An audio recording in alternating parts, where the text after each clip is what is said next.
Imagine holding a device so simple yet so addictive that millions of people could not put it down. No internet, no notifications, no endless updates, just a small screen, a few buttons, and a game that never seemed to end. The Game Boy. At its peak, it was everywhere. On buses, in classrooms, on long car rides, under blankets late at night. It was not just a console, it was a habit.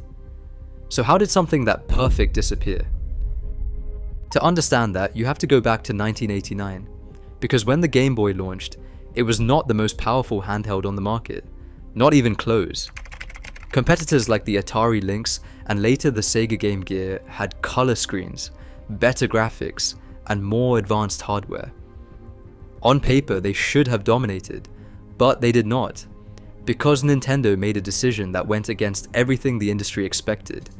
They did not chase power, they chased practicality. The Game Boy used a monochrome screen, which consumed far less battery than color displays. While competitors struggled to last a few hours, the Game Boy could run for more than 10 hours. That single decision defined everything.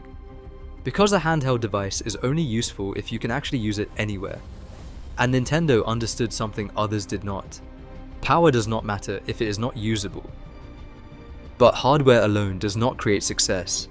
The real reason the Game Boy took over the world came down to something even more important: the games.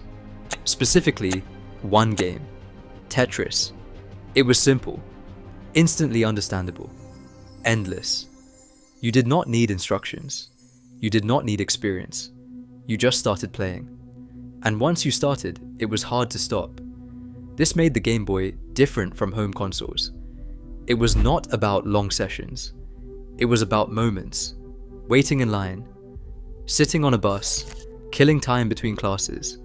The Game Boy turned those moments into something engaging, and that changed behavior. Gaming was no longer tied to a living room. It became personal. You carried it with you, everywhere. And that is when a product becomes powerful, not when it impresses you once, but when it becomes part of your routine. Throughout the 1990s, Nintendo doubled down on this idea. They refined the hardware without changing the core experience. The Game Boy Pocket made it smaller. The Game Boy Color added color. But the philosophy stayed the same. Simple, reliable, addictive. And it worked. But something even bigger happened during that time. The Game Boy stopped being just a product. It became culture. Kids traded games like currency. Friends shared batteries when someone ran out. Parents bought extra cartridges just to keep their kids occupied on trips. And for many people, the Game Boy became their first personal piece of technology. Not shared, not stationary, but theirs. That sense of ownership mattered, because it created attachment. And attachment creates loyalty. Then came Pokemon, and everything changed again. Suddenly, the Game Boy was not just about playing. It was about collecting, trading, battling, exploring. The link cable turned a single-player device into a multiplayer experience. Playgrounds became marketplaces. Everyone had something to trade. Everyone had something to show. And this created something powerful, a network effect. The more people played, the more valuable the experience became. The Game Boy was no longer just hardware. It was a system. If you enjoy discovering how simple technologies end up changing the entire world, make sure to subscribe to Replacify, because the next part of this story explains why even the most perfect devices eventually get replaced, and for a while it felt unbeatable. But underneath that success, something was shifting. Technology was evolving. Faster processors, better screens, more advanced devices, and slowly, expectations began to change. Players wanted more detail, more immersion, more complexity. Nintendo responded in 2001 with the Game Boy Advance. It was a major upgrade, better graphics, more power, improved sound, and once again, it succeeded. The Game Boy Advance sold millions and extended Nintendo's dominance, but this time the environment was different. Because for the first time, the Game Boy was not just competing with other consoles, it was competing with something else entirely. Something that did not look like a gaming device at all. The mobile phone. At first, phones were simple. They made calls. They sent messages. That was it. But slowly, they started to evolve. They added games. Basic at first. Snake. Puzzle games. Simple mechanics. Nothing close to a Game Boy. But that was not the point.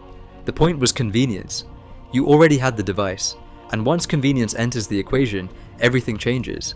Phones became cameras. They became music players. They became navigation tools. And gradually, they started becoming gaming platforms. At the same time, Nintendo made a bold move. In 2004, they released the Nintendo DS. It featured 2 screens, touch input, and a completely new way to play. But something important happened. Nintendo did not call it the next Game Boy because they knew the Game Boy era was ending. Not because it failed, but because the world around it was changing. The DS was not just an upgrade, it was a transition. And the same thing was happening across the industry. Sony entered the handheld market with the PSP, which was more powerful and more multimedia focused. Suddenly, handheld gaming was not just about simplicity anymore, it was about features, movies, music, internet access, and that changed expectations again. Once users experienced more functionality, they expected it everywhere, and this is where the Game Boy philosophy started to struggle. Simplicity had been its greatest strength, but now simplicity started to feel like limitation. At the same time, phones were evolving faster than ever. Touchscreens replaced buttons and app stores replaced cartridges. Distribution changed completely. Games were no longer something you bought physically. They were downloaded instantly, anywhere, at any time. This removed friction, but it also changed behavior again. Gaming became more casual, more frequent, more integrated into daily life. You did not plan to play, you just did. And you did it on a device you already carried. And that is what ultimately replaced the Game Boy. Not a better handheld, but a more convenient one. Because the Game Boy was designed for a world where devices had clear roles. A console for gaming, a phone for communication, a camera for photos. Smartphones erased those boundaries. They combined everything into one. And once that happened, carrying a separate gaming device became less necessary for most people. This is the pattern we see again and again. Technology does not disappear because it is bad. It disappears because something else does more. The Game Boy did not fail. It was absorbed. Its core idea, portable gaming, did not vanish. It became part of something bigger. And yet, despite everything, the Game Boy never truly disappeared. Its influence is still everywhere. Mobile games follow the same principle. Quick sessions, simple mechanics, easy to start. Even modern consoles reflect its philosophy. The Nintendo Switch brings back the idea of playing anywhere, anytime, but with modern power. Beyond gaming, the Game Boy influenced how we think about personal technology. Short interactions, instant access, always available. Those ideas now live in smartphones, apps, and wearable devices.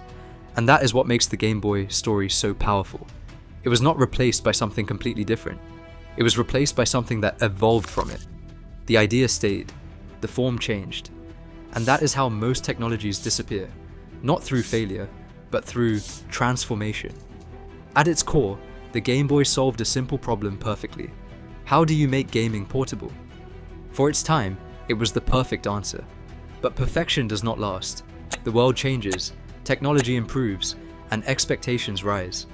What once felt complete starts to feel limited, and something new takes its place, quietly, gradually, almost invisibly. Until one day, you realize it is gone.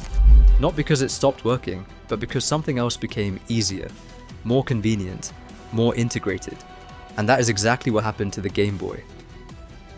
If you want to understand how technology evolves, peaks, and then gets replaced by something bigger, make sure to subscribe to Replacify. Because the next device you think is perfect today might already be on the path to disappearing. And just like the Game Boy, it will not feel like a sudden ending. It will feel like a slow shift, one feature at a time, one habit at a time, until eventually you stop using it without even realizing it. And that is how the most successful technologies disappear. Not with a failure, but with a replacement that feels inevitable. And what makes this even more interesting is that the Game Boy did not just influence gaming. It changed how people interacted with technology itself. For the first time, millions of people experienced something that was always with them. Something they could pick up at any moment. Something that filled small gaps in their day. That behavior still exists today. Every time you check your phone for a few seconds. Every time you open an appy just to pass time. Every time you play a quick game without even thinking about it. That pattern started here, with a simple device that asked for very little, and gave just enough in return to keep you coming back. And that is why the Game Boy still matters.